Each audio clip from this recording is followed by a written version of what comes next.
एजेंसियों पे तमाम बड़े नेताओं ने सवाल खड़े किए हैं, चाहे वो ममता बनर्जी हो और तमाम, उन्होंने एक चिट्ठी भी प्रधानमंत्री को लिखे हैं, तमाम विपक्ष के बड़े नेता जो हैं। चिट्ठी में नीतीश कुमार ने, लेकिन उसमें नीतीश कुमार का नाम साइन नहीं किया। एजेंसियों में जो IT, IB, CBI यही सब, तो ये तो सर्वोच्च न्यायालय भी इस बात को स्वीकार करती है और उन्होंने भी कहा है, आप ममता दीदी हो या कोई हो, कभी ममता दीदी कांग्रेस के साथ दस्तखत कर लेती है, कभी नहीं करती है। नीतीश कुमार जी अपनी अलग पार्टी है। अब नीतीश कुमार जी भी PM के चेहरे हैं, ममता दीदी भी PM के चेहरे हैं, तमिलनाडु के CM भी PM के चेहरे हैं। तो देश में जब PM का चेहरा होगा और एजेंसी लगातार, आप इस बात को देख रहे हैं कि जिस तरीके से यूज कर रही है हमेशा, क्या बीजेपी में कोई सब सती सावित्री है? बीजेपी के गठबंधन में सब सती सावित्री है। नीतीश कुमार जी को तो कोई घाटा नहीं ना होने जा रहा है भाई। लालू यादव जी ने गलत सही क्या किया, तो आप 7 सालों से 8 सालों से आप सरकार में, आप कहाँ सोए हुए थे? आप अभी तक चार्जशीट क्यों नहीं दिए? आप क्या डरा रहे थे, या नीतीश कुमार जी आप दोनों ना मिल जाए इसके लिए आप इंतजार कर रहे थे?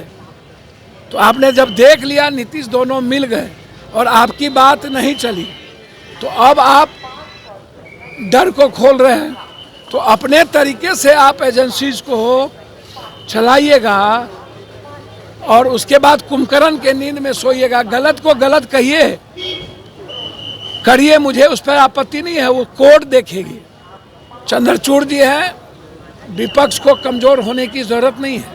विपक्ष यदि गलत नहीं है तो कोई माय का लाल, कोई एजेंसी कुछ नहीं कर पाएगी।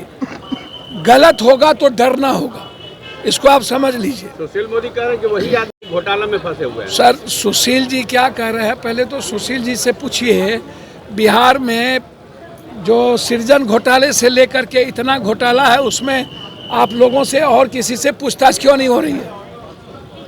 और CBI बिहार के कई घोटाले हुए हैं, इंडिया में कई घोटाले हुए हैं, उसमें क्यों नहीं पूछताछ हो रही है? हथियार खरीदने के घोटाले हुए हैं, कितने बार सवाल हुआ, उस पर क्यों नहीं पूछताछ हो रही है? CBI हमेशा, तो सुशील जी से पूछिए कि इतना दिन कहाँ गायब थे? लालू यादव जी ने चोरी किया या जमीन लिया, तो आप 9 सालों से गायब कहाँ थे?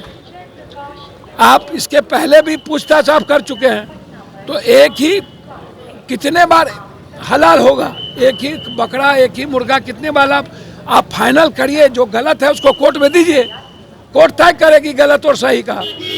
आप एजेंसीज को डराने के लिए रखते हैं, ये गलत है। और नीतीश कुमार जी को तो भाई अपर हैंड है नीतीश कुमार जी।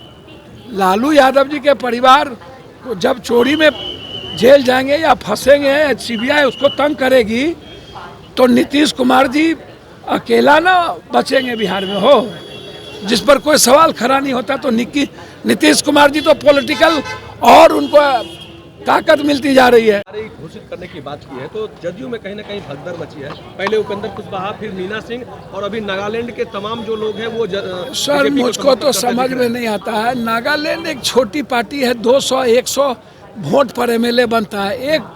एक बूथ पर 3 ठो वोट है, 2000 पर MLA बनता है। पैसा जिसके पास, नागालैंड और की कोई मणिपुर का जो ठीक है जनप्रतिनिधि है, लेकिन नागालैंड जो छोटी स्टेट है, वहाँ डेमोक्रेसी बहुत कम है, वहाँ व्यक्ति और मनी ज़्यादा है।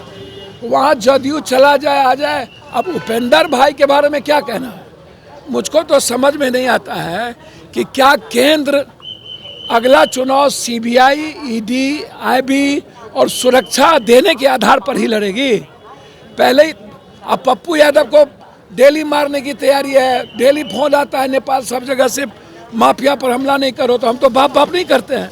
आपने तो Y+ हमारा था, आप ले लिए। अब आपसे मैं लगातार आग्रह कर रहा हूँ, आपने तो हमको दिल्ली में घर भी नहीं दिया अभी तक। तो ये मैडम को, पप्पू यादव के कारण यदि मैडम को घर नहीं मिल रहा हो, 1 साल MP हो गई, तो क्या हम बीजेपी को के आइडियोलॉजी को जिस दिन मान लेंगे उस दिन घर मिल जाएगा? या उस दिन हम भी कि उसके पहले क्या हमको सुरक्षा नहीं मिलेगा? तो अब आप छोड़ दीजिए, उपेंद्र भाई, सोहनी जी, चिराग भाई, सब भाई, आप इतने समझिए, यह कंट्री 2024 का चुनाव IB, ED, CBI, चुनाव आयोग और सिक्योरिटी के आधार पर ही लड़ेगी। लास्ट में हिंदू मियाँ चलेगा।